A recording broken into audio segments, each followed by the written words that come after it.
जब 1977 में इंदिरा गांधी इलेक्शन हारती हैं इमरजेंसी के बाद, तो इंदिरा गांधी बहुत ज्यादा निराश, हताश और परेशान रहती हैं। उस वक्त के लोग बताते हैं कि इंदिरा गांधी देश का कोई ऐसा हिंदू मंदिर नहीं रहा होगा, जहां मत्था टेकने के लिए इंदिरा गांधी नहीं गई होंगी। वो अपने आप को एक हिंदू नेता के तौर पर प्रोजेक्ट भी कर रही थी और क्योंकि वो हार चुकी थी तो एक श्रद्धा भाव से भी भगवान के पास, जैसे होता है ना कि आम अगर हम बहुत परेशान रहते हैं तो भगवान को बहुत याद करते हैं, मंदिरों में जाते हैं, पूजा अर्चना करते हैं, मन्नतें मांगते हैं। तो इंदिरा गांधी भी ऐसा खूब करती थी 1977 से लेके 1980 के बीच में। 1980 में इंदिरा गांधी प्रचंड बहुमत के साथ वापसी करती हैं। संजय गांधी भी उस वक्त इंदिरा गांधी के साथ में रहते हैं और उनकी जो रणनीति रहती है वो सफल रहती है। अगर इंदिरा गांधी के बड़े बेटे यानी राजीव गांधी की बात करें तो वो सियासत से दूरी बनाए हुए थे, वो सियासत में आना ही नहीं चाहते थे। फिर ऐसा क्या हो गया कि राजीव गांधी को सियासत में आना पड़ा? ये किस्सा एक भी और ये भी मशहूर है कि जब उनकी शादी सोनिया गांधी से होती है, राजीव गांधी की, तो सोनिया गांधी ये शर्त रखती हैं कि मैं आपसे शादी तो कर रही हूं लेकिन आप मुझे वादा कीजिए कि आप कभी भी सियासत में नहीं जाएंगे। और राजीव गांधी उनसे कहते हैं कि हाँ, मैं सियासत मुझे पसंद भी नहीं है, वो काम मेरी माँ, मेरा छोटा भाई करता है, मैं वो काम नहीं करूंगा, मैं सियासत में नहीं जाऊंगा। तो फिर अचानक से ऐसा क्या हो जाता है कि राजीव गांधी को सियासत में उतरना पड़ता है। और जैसा कि मैंने पहले आपको बताया कि इंदिरा गांधी अलग अलग मंदिरों में जाती थी, वहां पर मन्नतें मांगती थी। हिमाचल प्रदेश में एक मंदिर है, चामुंडा माता मंदिर, जहां पर चुनाव से पहले इंदिरा गांधी जाती हैं, मन्नतें मांगती हैं कि अगर हमारी सरकार लौट कर आती है तो मैं एक बार फिर आपका दर्शन करने जरूर आऊंगी। 1980 में इंदिरा गांधी प्रचंड बहुमत के साथ सरकार में आती हैं और उसके कुछ महीने बाद, 4-5 महीने बाद, इंदिरा गांधी चामुंडा माता मंदिर दर्शन करने के लिए जाने वाली होती हैं। उनका दौरा रहता है जम्मू कश्मीर का। वो कहती हैं कि मैं दिल्ली से पहले जम्मू कश्मीर जाऊंगी और जम्मू कश्मीर से लौटते वक्त मैं हिमाचल प्रदेश जाऊंगी और चामुंडा माता मंदिर की दर्शन करूंगी।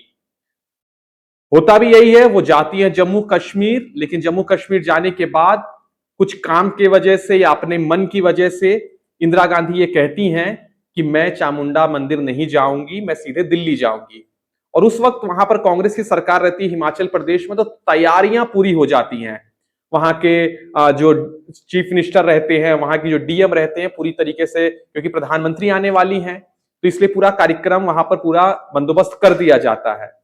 लेकिन इंदिरा गांधी किन्हीं वजहों से वहां नहीं जाती हैं, तो जो वहां का पुजारी रहता है वो बहुत गुस्से में आ जाता है और वो कहता है कि कोई आम व्यक्ति, कोई आम नागरिक अगर माता को कह के नहीं आता तो शायद माता माफ कर देती, लेकिन इंदिरा गांधी जो कि देश की नेता हैं, इतनी बड़ी शासक है, अगर वो नहीं आती हैं तो माता इन्हें माफ नहीं करेंगी।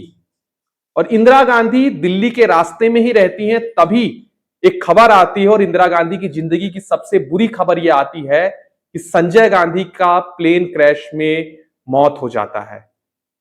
और इंदिरा गांधी जल्दी से दिल्ली पहुंचती हैं, उनको पहुंचने में रात हो जाता है और जब वो दिल्ली पहुंचती हैं, उस हॉल में जाती हैं जहां पर संजय गांधी का पार्थिव शरीर रखा रहता है, इंदिरा गांधी रोती हैं, रोती हैं और रोती हैं।